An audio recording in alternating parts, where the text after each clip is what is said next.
Hi, I'm Tracy Brosman, co-founder of World Wellness Education, a community forum to educate, encourage, and inspire a better way of life.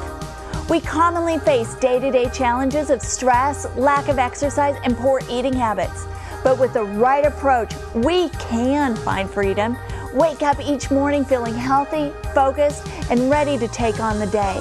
Together, we can make a difference, one story at a time. In the United States, 1 in every 8 women is expected to get breast cancer. The death rates for breast cancer are higher than any other cancer, except lung cancer.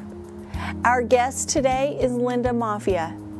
She is here to share her story of being a breast cancer survivor. Welcome, Linda. It's so nice to have you here today. Thanks, Tracy. I really appreciate the opportunity to share my experience and my story with you all. Well, we're happy to have you. And as women, we're taught from an early age the importance of self-breast exams. Did you notice any difference before you were diagnosed? No, not a bit. And when were you diagnosed with breast cancer? January 2005. Wow. And so you went to the doctor for just a normal doctor's visit then? It was a mammogram that showed an abnormality. And that news must have been so difficult for you and your family to receive. It was devastating, yes it was. So were you with your family at the time, or? No, actually it kind of happened in a strange way. My regular doctor kind of broke the news to me before I actually got the word from the surgeon who actually did the biopsy.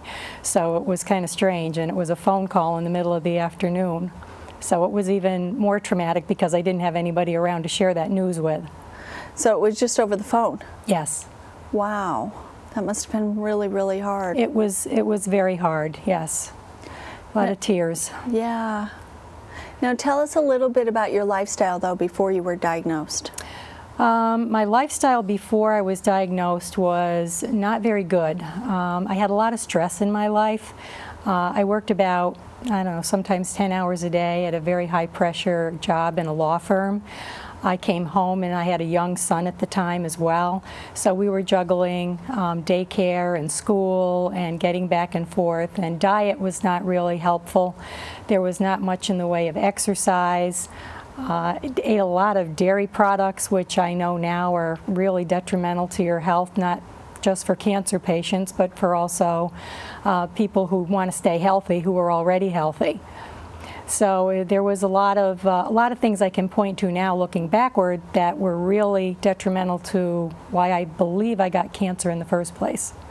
And a lot of stress. We're hearing that a lot in a lot of people, that stress is a common factor. It's stress, not just as a physical or emotional stress as a result of maybe working too hard or too long, but when your body is exposed to outside stressors like contaminated food with toxins and chemicals, when you're exposed to a lot of air that is not good quality, and your drinking water, I mean, those are physical stressors on your body as well. It's not just the stress that you think of when you get all tensed up and you are ready to go take a long nap or get out of the way of yourself and everybody else because you just feel like you're going to blow your top. Right. There's a lot of different stressors, physical stressors, emotional stressors, food stressors, air and water stressors, and all of those have really detrimental effects on our body over time.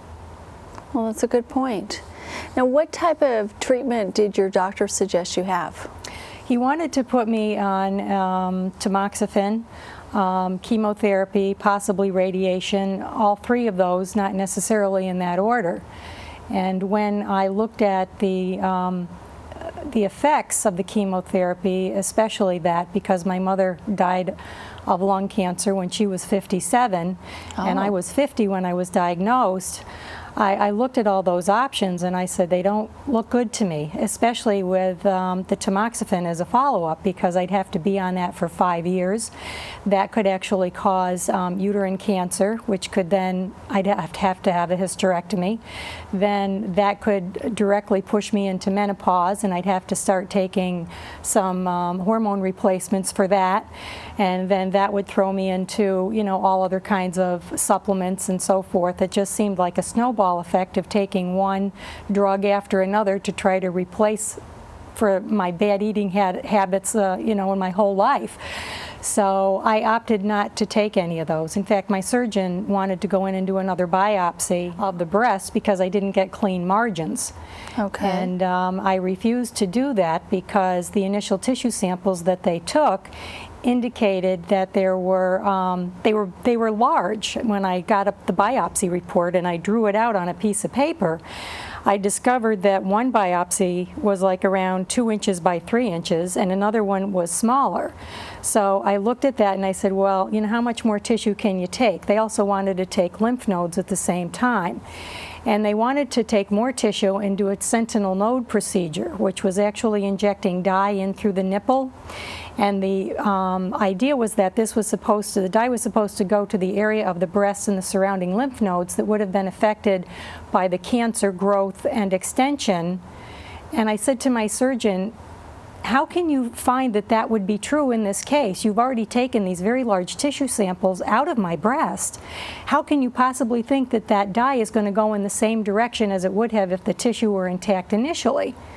And I had a female surgeon who I loved, but, you know, she looked at me and she said, that's a really good question, Linda. Wow. So with that, I was really turned off by the sequencing in which things took place, at least how they wanted to do it. And if they wanted to do that procedure, I felt it should have been something that was done with the initial biopsy rather than to put a patient under more surgery, perhaps needlessly at that time. So did you follow through on any of the treatments that they had recommended, the chemo or the radiation or any of that? No, not a one. Wow. That was brave. It was brave, and I went outside the box. I went outside the norm, and my oncologist refused to work with me. Yeah. In a sense of having, you know, further testings to see with the direction that I was choosing to see if that was doing anything positive. Oh, so he didn't want to further test you afterwards? No, he basically dismissed me. He called me up, and I told him what I was going to do, and he said, "I'm sorry." He raised his hands up. I could almost visualize it over the phone. He raised his hands up. He said, "That's all I know." And I said, well, I'm sorry. You know, this is what I want to do. And I felt it was so important for me to take my power back at the same time. You know, I was going with what felt right for me. And perhaps doing chemotherapy and radiation and, you know, more drug therapy is right for some people. I mean, I do encounter and hear about people who have chosen these methods and, you know, are still alive and breathing today. But when I saw my mother go through what she did, I didn't want to go that path. I just didn't feel it was right for me. The vomiting, the losing my hair, feeling lethargic and tired and weak, and, you know, none of that just felt like a good option for me. Right. Now, how did your family feel about the decisions you were making with your care? Well, unfortunately, my family and most of my friends were not very supportive. And that was a hard time in my life. I bet. I'm sorry. No, that's okay. I mean, I can understand because you really needed your family around you and you needed their support. Especially my immediate family, and they were not there for me. Well, I'm sorry to hear that. So what did you do instead? What I did instead is my sister had given me a copy of a book called The Cancer Battle Plan. Right. And it was a story about a woman who had stage 4 breast cancer, who had a year's worth of chemotherapy, radiation, drug therapy, and so forth. And she recovered using the program that her and her husband followed. And she had stage 4 cancer and was basically sent home to die. The doctor said, I can't do any more for you. She had liver poisoning, she had blood transfusions, bone marrow transplants, and they said, we can't do any more for you. She was filled with cancer tumors all over, and they refused to give up. So they sought out a nutritionist, which put them on this program of juicing, fasting, detoxification, supplementing the body with nutrition in the form of vitamins and minerals that they felt were lacking in her diet. They also put her on a path of spirituality in terms of believing that she could get over this, and she did. And so she was kind of my inspiration to move forward with the same type of program. And they supplementally wrote another book called the Cancer Battle Plan Source Book, where they actually put into writing a step-by-step procedure for anybody to read that wanted to take a look at this book and find out how you can cleanse your body, you can do mild exercise. And even you talk about exercise in excess is a stress on the body. So you want mild, healthy exercise in moderate amounts every day to stay healthy. But they had this protocol of how you could go through detoxification, supplementation, juicing, eating raw fruits and vegetables, which in their raw state are live, life-giving food to our bodies. We can't eat dead food and expect it to provide life and nutrition for our bodies in the long term. That's a good point. Now, did you go to see them then, or did you just do it through the book? I did. They actually opened up a facility in Colorado Springs called Health Quarters, and I went out there. They had an 8-day program where you actually went through this fast. It's called a juice fast, and we took supplements. We did juicing with raw carrots and apples, and had carrot juice and apple juice 5 times a day, in addition to putting nutrition in our body in the forms of supplements. And we did coffee and water enemas, and we did all kinds of detoxification like that. And the program was phenomenal, because not only did we walk the walk while we were there, but we also learned a lot of education about what the program actually did for us and why we may have gotten cancer in the first place, in terms of the foods that we eat, the foods that are dead foods, anything that's cooked or bottled or jarred or frozen, for the most part has very little, if any, nutritional value, and your body is always looking to try to make up for that. So we learned about the benefits of raw food and how that can go a long way to sustain your health. And at the same time, all of the other factors that we may have been subjected to in our past, like mercury fillings, amalgam fillings in our teeth, fluoride in our toothpaste, all of these things are very toxic to our body, and unless you get sick and choose to look at a different direction in terms of alternatives, you are not aware of these things. And you just go through life day by day. You do, and it just is amazing to me that we are allowed to put some things like, right now, a dentist cannot dispose of the amount of mercury in a single filling in a toxic waste dump, because that's how toxic it is. And here we are still getting, you know, some dentists are still using silver amalgam fillings, which a good portion of them used to be mercury. I'm not exactly sure if they are still, but your body can't tolerate all these toxins over a period of time without coming down with something, right. You know, some sort of disease or state of ill health, of dis-ease. So it has to eliminate. Now, you mentioned raw food, and when I think of raw food, I think of salads, and you mentioned juices. So is that all you could eat, is like salad and juice? Well, there's a lot more ways when you start learning about raw foods and how to prepare them that make it a lot more appetizing on a daily basis. The program that they recommended at Health Quarters was 80% raw and 20% cooked. So it's not like you could eliminate cooked foods altogether from your intake of your daily caloric intake, but it 80% of a raw diet is going to go a long way with nutrition to give you live enzymes, live vitamins and minerals, things that your body can actually recognize and assimilate and go out to your other organs and actually rehabilitate your system. When you're eating cooked food is just going through your body. It's just being digested and going out because it's not absorbing, your intestines aren't absorbing anything of value. So there are tremendous amounts of recipes that you can cook with regard to raw foods that make the flavors so wonderful that once you become detoxed from all the chemicals that are in your body, you realize what the taste of raw food really is and what you've been missing, and the combinations of things that you can put together. I enjoy so much my own cooking now because it's a raw food diet that I don't even like to go out and eat anymore.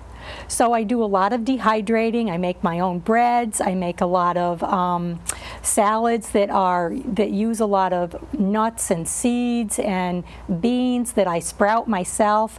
And there is so much nutrition in all of these things that if 20% of my diet is strictly a cooked diet, I know I've gone a long way to help my body stay healthy for a long, long time. Wow.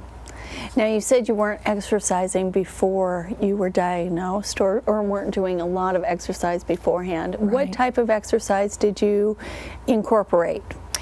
I walked at least a half an hour to 45 minutes every day. And one of the best things that was recommended for me at the time, and most people who are trying to fight a disease and get over an illness, is rebounding on a mini trampoline. It's about 3 feet wide, and you just jump. And it's very easy on the knees and your joints and the rest of your body. And I was jumping for about 15 or 20 minutes every day in front of the television or listening to music, right, which made it very easy to pass the time. And that rebounding actually puts an extended amount of gravitational pull on your body, so that what it's doing is it's cleaning out your lymph system, which does not have a pump like your circulatory system does with your heart, and it's taking that lymph fluid from your lymph system and it's actually processing it and eliminating it from your body, because otherwise your lymph system, your lymph nodes, and you have hundreds of them all over the place, take in the toxic waste products that your body is trying to eliminate, and unless they get exercised, the toxic waste systems just build up in your lymph nodes, which is one reason why cancer is found many times in your lymph system, in the lymph nodes in various parts of your body. Wow, so you did rebounding and you walked? I rebounded and I walked. Those were the primary two things that I did. And it was a gentle walking. I wasn't out there doing any powerhouse walking. You know, my body needed the exercise, but it also needed the rest. So it didn't need any more stress. So you gave it what it needed? I gave it what it needed. Did you make all of these changes at once, or did you do it kind of gradually? Well, when you get a diagnosis of the big C, of cancer, it's much more immediate. I mean, you want to do everything in your power that you possibly can to overcome it and to be well again. So I employed every single tactic that was recommended to me that was a healthy direction to go, except, of course, I didn't do the chemotherapy or the radiation or any of the other drug therapies. Now, what was the hardest change in your diet? Probably the hardest change was actually doing the raw food.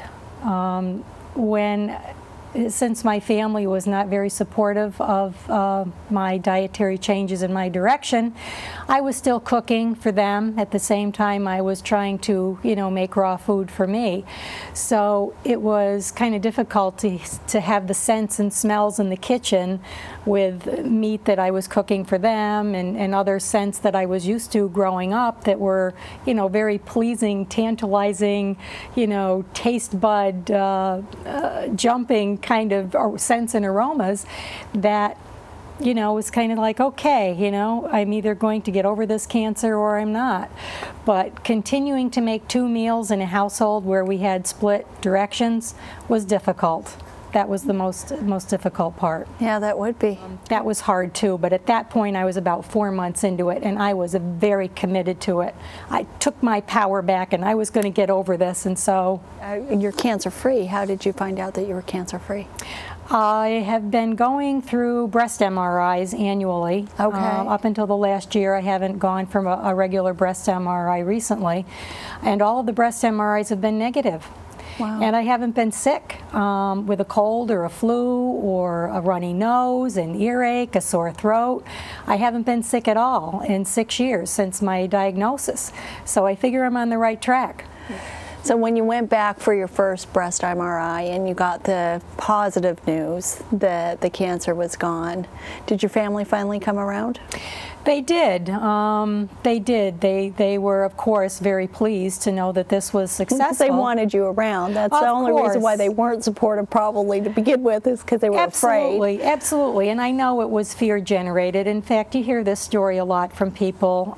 In fact, I tried to go to Gilda's Club. I don't know if you're familiar with Gilda's Club. And even though I tried to share my direction with them, they were not there.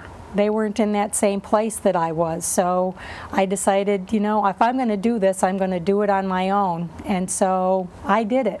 Now, I know that you had talked a little bit at the beginning about spirituality. Absolutely. And being connected that way. Tell us a little bit about what that means to you. I was pondering one night in the middle of the night while I'm sleeping, awake, sleeping, awake, sleeping, which direction to take, whether it was going to be the traditional or the alternative. And I know this may sound silly, but in my mind's eye, as I was contemplating the chemotherapy and the radiation, I got this big upside down smile, a frown on a yellow smiley face. And at that moment, I was thinking about chemotherapy, and I said to myself, I woke up with a newfound direction and zest for life. I said, I'm supposed to take the alternative. And that's what I did. I began like a house on fire. I started doing more research on the internet, and I put into place all of the things we've already discussed, went out to Colorado Springs, and that was the beginning of my real being in touch with spirituality, was getting that inspiration. I call it divine inspiration from God, that this was supposed to be my path. And since that time, I've spent the last 6 years going through a variety of classes and learning more about spirituality, learning more about the law of attraction and how that can have a huge impact on our life in terms of the vibrations, the things that we think, the things that we feel, the words that we use to touch people. All of those things are like ripples in a pond that go out there, and they go back and they can come back around to us. It's like what goes around comes around. So believing that I could get over cancer, seeing the treatments, the raw juicing, the supplements, the exercise, the detoxing, seeing all of these treatments being effective, I could visualize myself getting well. I would see myself getting healthy. I could see my cells recovering. I knew that I was getting well. Deepak Chopra says, every cell in your body is eavesdropping on your thoughts.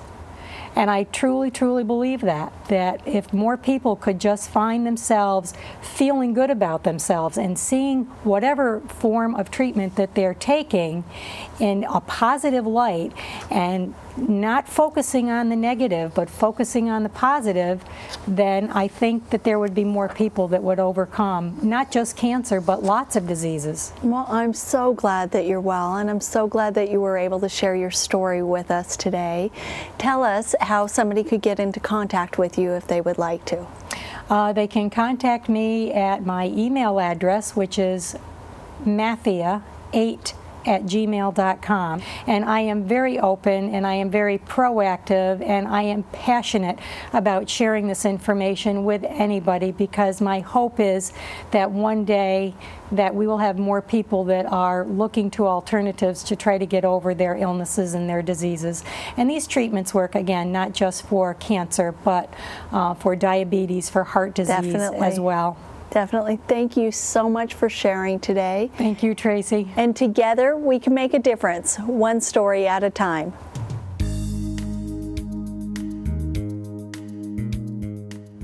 Many diseases in this country are largely a result of the American diet. The diet that we as humans are genetically meant to eat does not exist today. Our genetic code has changed a fraction of 1% in the last 10,000 years, but our diet has done a 180-degree change in direction since then. We went from eating lean meats, fresh fruits, vegetables, nuts, and other wild-growing foods to a diet of mostly grains and fat. It wasn't not until the agricultural revolution that degenerative diseases started to be found in our fossil record. This is important to understand because as human beings, we are not designed to live on a grain diet. In fact, the high grain diet we actually eat contributes to diseases found in our body. The key players to our diet are the fatty acids, or more commonly known as fats. We understand that there are a few different major categories of fats in our foods. Saturated fats and trans fats are considered the unhealthy fats. Polyunsaturated and monounsaturated fats are considered our good fats. However, this statement is only partially true. To fully understand the problem with the Western diet, we have to look at one of these fats closer to learn more about where our food has gone horribly wrong. The polyunsaturated fats, considered to be one of our good fats, is under intense scrutiny in the medical community today. Polyunsaturated fats include omega-3, omega-6, and omega-9. These fatty acids are used by our body for a wide range of things, such as hormone regulation, cell repair, energy, and disease processes. Omega-6s and omega-3s are the biggest problem in our diet. We are designed to eat a 1-to-1 ratio of these fats, or worst case scenario, a 3-to-1 ratio. The Western diet is easily 20-to-1 in favor of the omega-6. Omega-6 is an inflammatory fatty acid, and omega-3 is an anti-inflammatory fatty acid. This is significant because the inflammatory fatty acids are responsible for inflammation, which leaves us chronically inflamed. The inflammatory buzzword is being thrown around the news and media frequently today. Inflammation is commonly thought of as swelling due to trauma. It results in bruising and discoloration and pain. Although this is true, it is easier to understand when you think of the word inflammation as disease. These disease-causing fats are omega-6 fats, and we consume 20-to-1 of them in our diet. It is easy to see why we have such a disease epidemic in this country.